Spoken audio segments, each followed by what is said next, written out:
everyone. Hope you're doing fine during COVID. We are honored to have with us Professor Ranjay Gulati as our first guest in this new series. Professor Gulati is the Paul Lawrence Professor at Harvard Business School and the former head of the Organizational Behavior Unit at the school. Ranjay has done extensive work on resilience in companies and how companies can do well in both good times and bad times. And he has 5 books that he has authored that are bestsellers as well. We are delighted to have Professor Gulati with us today. Thank you for joining us, Ranjay. Thank you, Punita. It's my pleasure to be here with all of you today. And thank you for inviting me to be with you today. So Ranjay, what an opportune time to discuss resilience in companies, especially during COVID.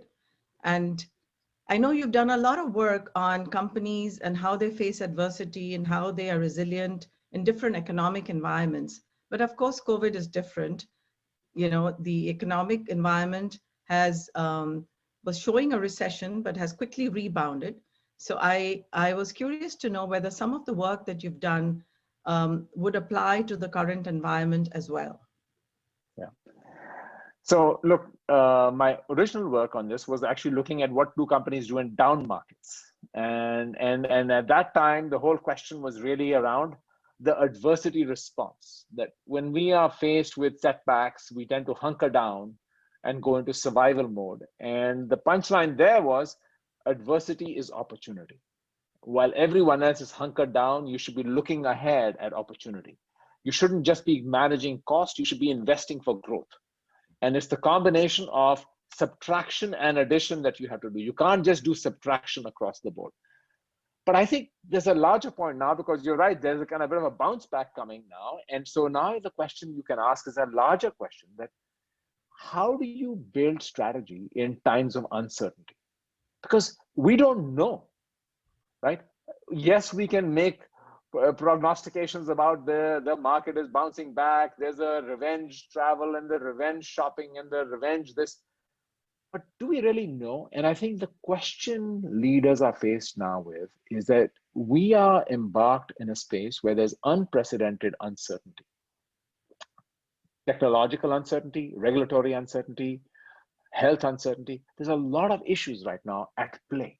How do you build and think about growth in these kind of contexts? No, you're absolutely right, Ranjay. In fact, some of the trends look like they're going to change permanently, like working from home, digitization. There are certain trends like these that have just accelerated because of COVID. So in your research, do you think companies need to change and invest in some of these trends permanently, or do you think that they really should be very prudent in the way they make their investments in some of these new trends? So, you know, I think I recently interviewed Kevin Johnson, the CEO of Starbucks, for a series I've been doing. And he said, if we don't come out of this different, we wasted an opportunity, right? And everyone, I think, is talking about that.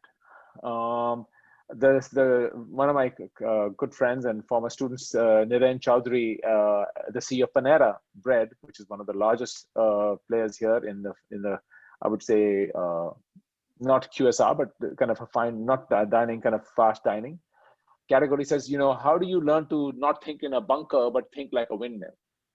So how do you do that? And I think you're right. So some things are changing. You mentioned remote work. Of course, there's going to be more remote work. The question is how much? Is it going to be hybrid? Is it going to be 2 days a week? Are you going to permanently shut down and say permanent work for some people? We don't know the answers to that. So the question then becomes, how do you navigate your way into this space? Yes, we need to change. How much, how little? That becomes the question that we're trying to find our way into. And there are no answers. So, you know, I was reading some of your research and you talked about pragmatic companies are the ones that seem to do the best coming out of a recession. And you had 4 different categories of companies in the way managements, you know, take action. So it would be helpful, I think, if you just give us some context of what are the kinds of companies that might do well in this environment in terms of how they should invest and think of their strategy. Yeah. So I think it's a great question, Punita. So I think, first of all, I think we're all in agreement that we're going to change, whether it's the way we work, whether we interact with our supply chain, whether the way we interact with our customers, is it going to be digitized? How is it going to be streamlined? So we know there's a lot of changes coming. We don't know how much, how little, how fast. Now, here is the problem that you mentioned the study where I talked about pragmatic companies. The hallmark of pragmatic companies was they understand how to do addition and subtraction at the same time. My observation was companies get good at doing one or the other. They're either adding value, customer value, differentiation, how do we do that? Or they're subtracting value. How do we take cost out, take cost out? They don't know how to do both simultaneously. And I just did a piece this last year in the Harvard Business Review, where I looked at the budgeting process income. I said, let's look at how do companies do their budget, and they run their budget in an annual budgeting cycle. Basically, last year's number becomes your entitlement for this year, and you're going to work plus and minus around it. Very simple thing like that, but that's where resources get allocated. How are you deploying resources? So you might say pivot, you might say agility, you might say all these great buzzwords that we have, but when the rubber hits the road, how are you deploying resources? And are you able to subtract here and add over there? Can you take from Peter and give to Paul? Or you're doing cheese slicer, everybody give me 10%. So how do we take a very surgical, very, very strategic perspective in saying, we made a play here that we're going to take out from here and put over there. And so, one of the things I found as I looked at across sectors is that the companies that are in the services sector have done a much better job in being able to engage with their employees and keep productive assets working, because a lot of employees can work from home. Now, companies that are in manufacturing obviously need workers to come to work, and their business model hasn't changed as much. So do you, in your work, have you seen that certain industries do better in terms of resilience coming out of adversity? Yeah, so look, adversity comes in many flavors, right? Unfortunately, this is a health-based adversity that we have. And so any business where physical proximity or physical presence is required naturally has suffered more than others. In other contexts, I wouldn't say if you had adversity that is economic adversity, technological adversity, or geopolitical adversity, regulatory adversity, other kinds of adversities, I think it's different. So I wouldn't generalize saying it's sector specific. I think there what you see is really about the leadership mindset. How are they playing, to quote, as I said earlier, are they playing the bunker strategy or are they playing the windmill strategy? How are they coming at the market? Are they pragmatic where they're playing offense and defense? So Ranjay, what you're saying is that leadership is very important, and regardless of which industry you're in, within the same industry, if a leader is strong, then there are companies that are going to do better, even in adversely affected sectors, like say, in this case, travel, tourism. So what should leaders be doing to come out of adversity? You're touching on, actually, Punita, a very age-old question in research. So very, very long time ago, my colleague, esteemed colleague, Michael Porter, talked about the famous five forces, right? That explained industry profitability, that explained average industry profitability, saying some industries are just more attractive than others. And you want to understand profitability differences across industry, just look at the five forces to understand why some industries are better than others. And maybe as COVID hits, buyer power changes, supplier power changes, rivalry changes, entry barriers change, something changes. And so some industries become more attractive than others in this shuffling as a result of this exogenous shock. But there was some other research that also looked within industries. So one of the studies that was done by a gentleman, Professor Dick Rumelt, who said, let me take the worst industry of all. One of the worst industries at the time was iron and steel. This is dated research. I'm talking about decades ago. And he showed that within this horrible industry, horrible meaning low profit industry, there were some companies like Nucor who were making a lot of money. So his argument was that's where the term competitive advantage came into play. That, it's not just which industry, which game you're playing. You can win in a very unattractive industry also. Southwest Airlines learned to make money in an industry where nobody else seemed to make money. Bob Crandall once said, if you want to make a small fortune in the airline industry, start with a large fortune, right? So it was, but they found a way to make money. So I think the same thing applies to the context we're in. These shocks are shaking up industries fundamentally. But there's going to be an industry effect, but there's going to be a firm effect as well. And it's going to be, what are the moves the firm is willing to make in response to shifts in the industry? Peter Drucker long ago said this. He said, it's not the market shock that kills companies. It's the inability to respond to those shocks in markets. How are you willing to adapt? And we use fancy words. The problem is we use big words, agility, pivot, adapt. We throw out words at people. It's much harder to reimagine your business. It was really hard for Microsoft to go into cloud computing. It was a fundamental rethinking of their revenue model, right? You had a licensing fee model, $180 per site, and you got it every 5 years, right? Versus $100 a year given to you over time like an annuity. It may sound easy, it may seem like, come on, but these were very tough decisions. I'll give you one more example of a company. Etsy. For those who don't know, Etsy is an e-commerce platform that connects sellers of craft goods, loosely defined, with buyers. Now, in the last year, Etsy sales have doubled because of one thing primarily. I don't know if it's primarily, I didn't break it down, but it's masks. People needed cloth masks. So you had all these entrepreneurs emerging, buying a sewing machine and saying, I'm going to make masks and I'm going to sell them for $20 a pop. And this thing took off. Now the question is, what's next? At some point, mask sales are going to taper off, right? How many masks people have? Okay, some people have a fashion collection of masks, but come on. So what's the next play? So you start to see businesses, retail is being reimagined, right? Dining, in-room dining is being reimagined. Like, how is that going to work? So I think we have to, and we don't know how much. It's not going to be completely remote, but it's not maybe going to go back to where it was once upon a time. So if you're in real estate, you're asking this question, what will commercial real estate look like today? How do we need to reimagine ourselves? So I think this reimagining our business is somehow hard because we don't know what we don't know yet. Your research said that companies that make too much change and really change their business model perhaps don't do as well as others that do it in a more measured way. But there are certain industries, as you said, in your case, in-room dining or Etsy, where you almost have to change your business model quite dramatically. So how would you use your research in these kind of industries which have been so challenged and really need to make a big change, or should they still do it very pragmatically? Yeah. So I want to be self-critical here for a minute.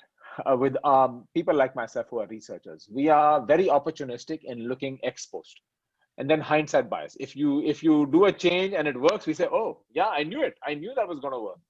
And if you do a change and it doesn't work, we say, I knew, it won't work. And so we are very opportunistic in how we talk about this. But I think we do know some things that in general, that by and large, we know that don't try too many new things all at once. So in fact, one of the other companies I taught recently a case on, which a colleague of mine has written, on the transformation of Lego, which almost went out of business. And one of the things, that Jorn von Nuttrup, the CEO, when he took over this company and turned it around, figured out was that they were pursuing all kinds of it. Because in the year 2000, they were like, oh my God, online gaming is going to kill us. And people don't want bricks anymore. So they were trying, they had theme parks, they had movies, they had digital games, they had this, they had that. And they had lost sight of their core business. So in hindsight, you can say, well, he said, listen, we gotta, and we gotta decide how many adjacencies are we gonna go after. And how few and how many. Of course, it depends on how quickly your market is changing, but we always say fewer is better. But I'll just give you one last example, Punita, on this, and this tells you why it's confusing. So another company case that we have taught for many years is Nike. It's a great story. And Nike began as a men's shoe company, right? It was a running shoe company. And at some point, they had to make a decision that should we expand beyond shoes? And also, should we expand outside America? So the question was, do I expand new geographies or do I expand into new categories? And so we teach the case saying, so what do you think? And then we say, you know what? The answer is you can't do both. You can't go into new geographies while expanding into new categories. You got to do one, choose and sequence it. Well, guess what? Nike did both and they succeeded at it. So, it's really hard to know. I think we always say, yes, you have to place your bets. You got to focus on execution. You got to be very deliberate and thoughtful about it. I think what the beauty of thing is uncertainty and change creates opportunity. We are in a very unique moment where there is so much flux in markets, in customer buying behavior, in customer preferences, whatever you want to call it, pain points. All these things are changing in flux. So that means there's opportunity. Now, do you place bets? How do you place bets? So if you haven't also, I'll just do a shout out for another colleague of mine's book. Stefan Tomke has a book out this past year on experimentation. And the whole conversation there is about you have to run experiments sometimes in trying to figure these things out. And while I'm doing a shout out, Punita, I have to talk about my own research coming out next year. So before I end, I'll talk about that. But Sure. So Ranjay, what you're saying is there's no magic bullet, right? All the research that you've done at Harvard Business School, you haven't come up with a magic bullet that would work in terms of, certain things that companies must absolutely do in adversity. Of course, so let me give you the answer to that. So tough question, but a good question. First of all, I wanted to clarify to you, adversity is opportunity, right? Don't forget that, right? Adversity is opportunity. Learn to play offense while playing defense. You can't just play defense. So it's a great time to look for new opportunity. On the market-facing side, on the enterprise side, on the supplier-facing side. So it's a tremendous opportunity to reimagine your business in ways that maybe others are not doing, if you have that mindset, right? The second thing I think it's important to look at is you look for adjacency. You're looking in adjacent opportunities. So you're looking to grow the enterprise, not just by improving what you're already doing, but you're looking to grow in adjacent areas, right? So you're looking organic and inorganically, you're trying to find adjacent areas in which you want to grow. And what might those be? I mean, there's simple things. I'll tell you one that I know of, a hospital group that opened a pharmacy extension in their hospital, which became a huge line of revenue and profit for them. So you look for simple adjacencies. I mean, Uber Eats is an extension of Uber. I mean, there are so many examples I can give you of adjacencies. So you're looking for adjacencies that leverage what you already have, right? So those are, I think, our principles. But you can't go the mistakes we make is either we hunker down and go into defense, or when we're playing offense, we're like, okay, I'm going to try 17 different things. Which is why you say pragmatic companies do the best, or pragmatic leaders do the best. Yeah. Right. Have you found in all your organizational work any leadership traits that bring companies out of adversity better? So let's talk about leadership. It's a subject near and dear to my heart. I think there's a certain, first of all, I want to just start with something is, what is the mindset you need to thrive in adversity? And there are really 4 elements of that mindset: curiosity, humility, empathy, and winning. Now, I want to explain those to you one at a time. Because when companies are successful, why do successful companies fail? Because that mindset shifts. Curiosity, what happens to curiosity? It turns into know-it-all. What happens to humility? It turns into arrogance. What happens to empathy for customers? It turns into indifference. And what happens to winning? it turns into not losing. You want to hold what you have. You want to preserve what you have. And you go into a defensive posture. So that's my kind of market view of leadership. Now I think we have to have an enterprise view of leadership. Like, how do leaders think about their enterprise? And I'd like to believe, and I look at this, I've seen this now, and there are many, great leaders, some of Indian origin. I mean, Satya Nadella is one, Indra Nooyi was another one, but others too. I mean, I mentioned Jörn von Nuttstrup, right? And I can rattle off a bunch of names who start with a sense of purpose. Purpose for the enterprise first.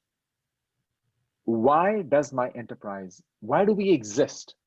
Now, it may sound like a very, existential academic question. It's actually a very real question because it sharpens for you your strategy, it sharpens your value proposition. It also becomes a rallying cry in the organization. It connects you to your community. It's not a mission statement only. So I am not talking about the mission statement that you have on the wallpaper that nobody looks at. When I say purpose, and that's the research I've been doing in the last couple of years in looking at companies that actually have tried to build an enterprise with a strong sense of why do we exist. Go and look at the Microsoft purpose statement and how Satya evolved that. And then you link the purpose statement to the culture, the way he describes in his book. That how do you connect it? And I interviewed Satya, and Satya talked about the idea that he says, businesses are going to change like crazy in these markets. Our strategy is going to change. Our organization is going to change. We have to change constantly. But we have to have some constants in our business. And those constants and those guardrails come in the form of your purpose and your culture. And they have to work together in helping the enterprise move forward. Now, that's at the enterprise level. I want to go back to what I said about employees. Then the unlock is connecting that to individual purpose, helping people see how they can live out themselves as living purposeful lives through work,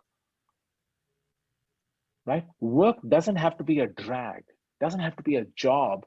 You don't have to be satisfied or even engaged. How can you get inspired work out of people? The same people performing at much different levels of productivity. How do you extract greater value in a way that is also satisfying to the work of people themselves? It's a true classic win-win. That's what leadership do. So given a lot of our audience is going to be investors, do you have any final words of wisdom for them? If you're an investor, of course, you don't have a crystal ball, but what you do have is potentially access to leading indicators. Look at what customers are doing for these, how are customers perceiving the brand?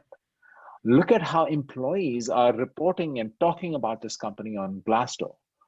Look at other possible leading indicators which will give you an understanding of what is the management of this organization doing, so you are ahead of the game, ahead of the curve, right? Looking for superior returns, you're looking to see who is going to perform well. So I think that's going to be the real unlock as you think in the future, forward looking. Oh, great. So Ranjay, before we let you go, tell us about what you're working on next and what's going to be another important trend that we should all be looking at. So what I'm looking at is really these purpose-driven organizations. How organizations enact purpose, not write a purpose statement, enact purpose in the organization. And there's not me, there are others who've shown actually that these firms generate superior returns. They generate superior top line and bottom line performance. They actually innovate faster, are much more adept at dealing with markets, are able to grant autonomy and have a more empowered workforce. So it's an unlock that I think we don't fully appreciate in markets. You say purpose is an existential, idealistic statement about how I'm going to give money to CSR. It is that, and it is so much more. And it's not only, it's going to be a huge opportunity play. You have investors who are demanding it, But there's shareholder value creation here. And besides that, it's the right thing to do. And if you don't do it, you will lose your license to operate. It has tremendous payoffs. Thank you very much, Ranjay. This was very insightful, and it's an opportune time for all who are in the business, whether it is managements, leadership, board members, or investment professionals, to know what companies need to do coming out of adversity. Thank you. Thank you so much, Punita. Great questions, and I really enjoyed it. All the very best to you and your audiences, and safe times ahead. Thank you.